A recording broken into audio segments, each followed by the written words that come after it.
நான் தான் உங்கள் திவ்யா. இப்போது எங்கள் மாமா பையன் விஜய் வந்து கொண்டு வந்தாருந்தான் இந்த வாத்துக்குட்டி. காலில் அடிபட்டுருந்துச்சு. ஒரு 2 வாரமாக நான் வீட்டில் வச்சுருந்தேன். மஞ்சள்லாம் போட்டு கட்டு போட்டு வச்சுருந்தேன். இப்போ கால்லாம் சரியாயிடுச்சு அந்த சொராக்குருவி வாத்துக்கு. இப்போ நானும் என் தம்பியை வந்து அதை விடுறதுக்காக இந்த ஏரிக்கரை பக்கம் வந்துக்கிறோம். ஒரு வேலை விஷயம் அப்படியே போய் இங்கேயே விட்டுட்டு போயிடலான்னு வந்துக்கிறோம். என் தம்பி பேசுவான் பாருங்கள். இப்போ சரியா இருக்குது. இப்போ இங்கே தான் இப்போ விட போகிறோம். யார் கொண்டு தந்தா? ஆமாம். அப்படிங்களா? விஜய். பறக்க விடலாமா? ஒரே ஒரு நிமிஷம் பக்கத்தில் போயிடலாமா?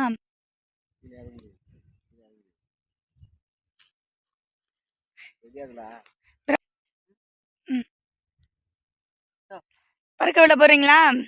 போய் விடுங்க. அட அட அட 2 வாரம் ஆச்சுப்பா தண்ணிக்குள்ளேயே வந்துன்னு.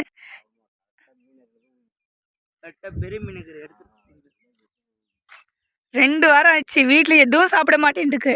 சாப்பாடு, அரிசி, கம்பு நிறைய வச்சோம். எதுவும் சாப்பிடல.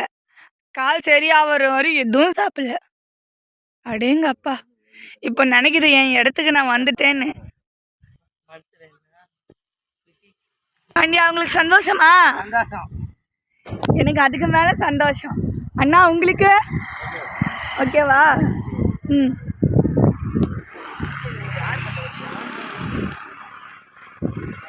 அந்த வார்த்தைக்கு எல்லாரும் பாய் சொல்லிடலாம். பாய்.